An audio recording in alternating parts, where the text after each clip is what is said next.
คนที่ยืนมาประคองยืนปลอบใจน้องเห็นน้ำตาคลอเบา Hi everybody, this is Peter. Welcome back to my channel.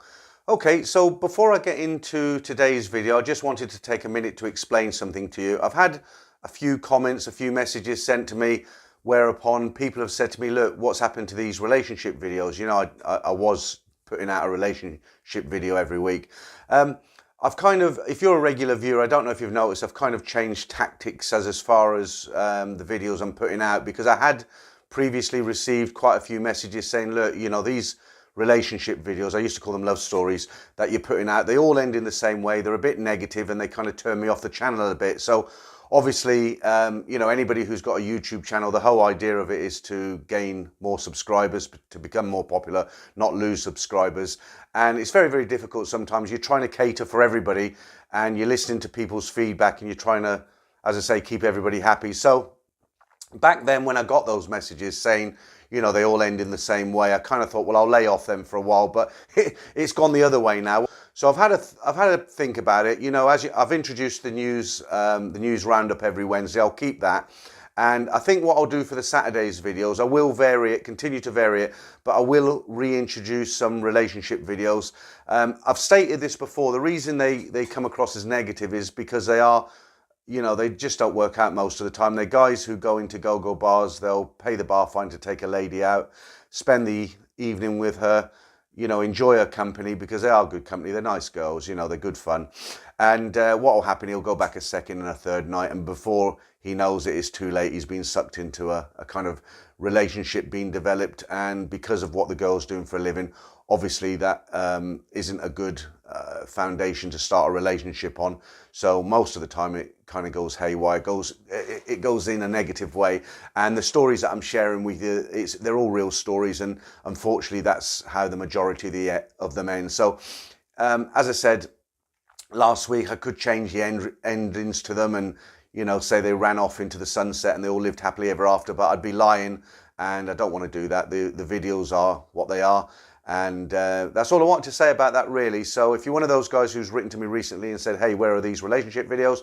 I might introduce one on Saturday, actually, because I've got a unique one. It actually doesn't involve a bar girl. It's a high-soul Chinese Thai lady. Somebody sent me an interesting story. So I'll have a think about it. I'll try and, next Saturday, I'll try and upload that one for you. Okay, so, all right, now I'm going to get comments saying you waffle too much. Get on with it. All right. Okay, so I'm going to, what's today's video about? So last week, I uploaded a video called How to Find an Apartment in Thailand, and that video got a good response, but one or two people pointed out something that I hadn't thought about, and because of what they've pointed out, I've decided to kind of make a volume 2, which is what this video is about. And I'll just tell you quickly what they said. So in that video I was saying, look, you know, you don't need to use agents, just jump on the back of a bike, have a look around for yourself and do it that way. But what some people pointed out to me, they said, look, Peter, that's fine if you know Thailand, you know Thailand, you've been there years, you've been visiting many times, but what about guys who have never been to the country? You know, they're thinking of retiring, or they want to stay long term. They don't know the areas in Bangkok, the locations. If they land, check into a hotel for a week, but with the intention of finding an apartment, they're not going to be able to do what you've mentioned in that video. And I thought, yeah, you know, that does make a lot of sense. So what I'm going to do today, this video is again how to find an apartment in Thailand, but this video is going to assume that you haven't been to Thailand before, or you've been once and you don't really know what you're doing over there. And for the sake of this video, I think I'm going to introduce the agents into this one. So I'm going to, I've got my trusty clipboard here. I've written out a lot of notes this time, so I'm going to give you some real good tips.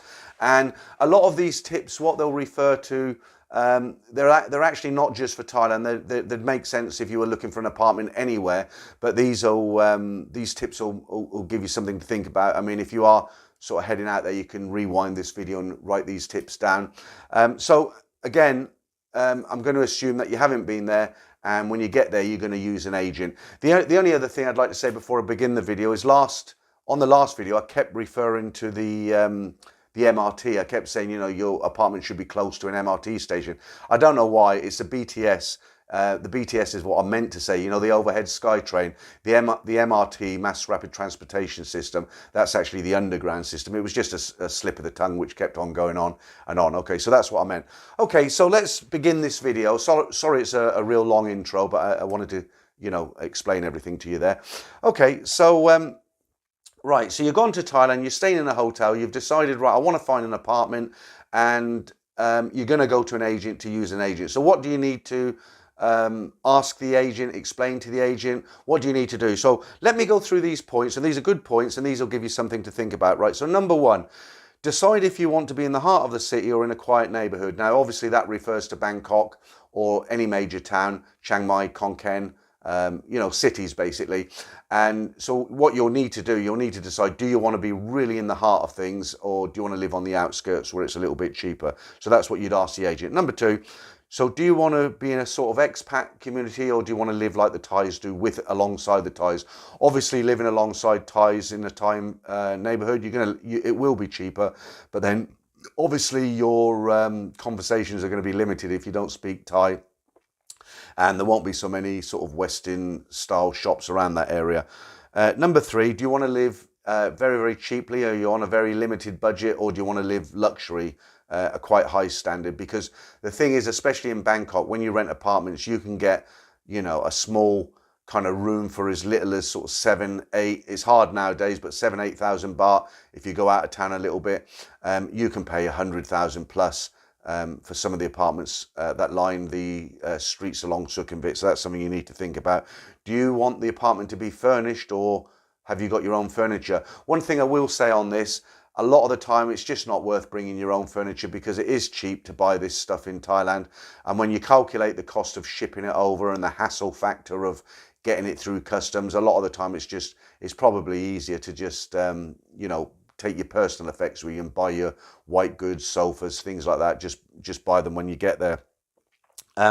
So what you want to do as well is list the main things you need. So if you're going to rent an apartment, is it important for you to have a pool, a gym? What's the local entertainment? Is there a school nearby if you've got a family?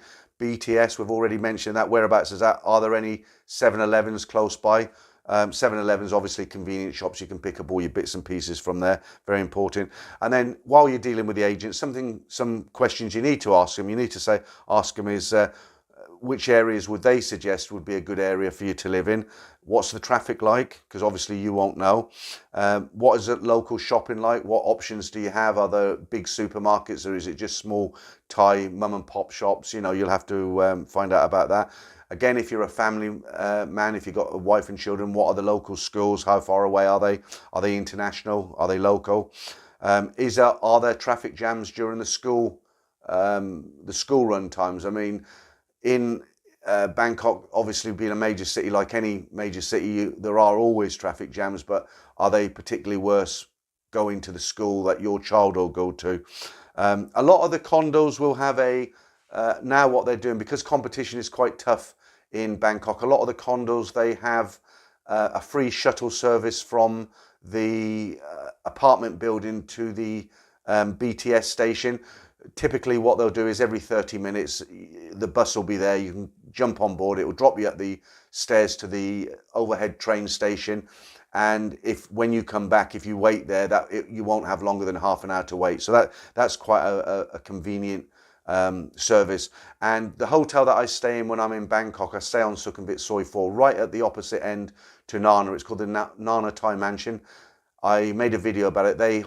Because it's a very long soi, they have a free shuttle service up to the top of the street, up to Sukhumvit, and that's very, very good. So it's a similar sort of service. I did mention this in the last video, but again, a lot of people were surprised at this. You need to ask about the electricity costs. As I mentioned last week, the government rate is about 4.5 baht a unit. Some landlords are charging sort of 8-9 baht, over double. So, you know, make sure before you commit to any sort of contract, make sure you know what the rate is that they're actually charging, and get that checked out in the contract as well. You need to find out what the security deposit is. So most of them, from my experience, they want 2 or 3 months rent up front plus a month's security deposit. You might be able to negotiate that down now that business is tough for them. That's something you'll have to take up with your agent. And if you do decide to take a property, if you see an apartment, you think, yep, it's nice, I'll sign up.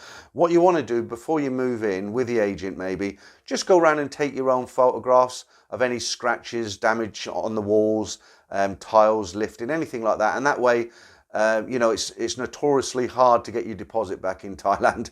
I don't want to say anything more than that at the moment. So if you've got these photographs and you're waiting for your deposit and your landlord says, well, that mark wasn't there when you moved in, you've got the proof that it was there, and hopefully that would make it a lot easier to get your deposit back. And finally, if you've got a pet, if you take a pet with you, cat, dog, whatever it is, you need to ask, can you keep pets in that particular apartment?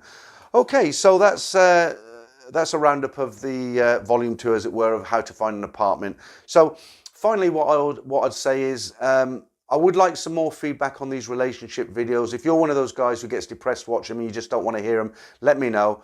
On the other hand, if you're one of these guys who, due to COVID-19, I've had people say, I listened to this, you know, they over breakfast, or I've had a guy say he's a lorry driver, he listens to it when he drives. If you like these stories and you'd like me to do more relationship stories, let me know. I'm not going to overdo them. I'm not going to do one every week now because of the other people. I'm trying to keep everybody happy, as I said. But you guys can let me know, and I'll have a look what you think, and you know, I'll make my decision on that. But thanks for watching this one. I'll be back on Wednesday for the weekly news roundup, and I'll see you then. Thanks for watching this video, guys.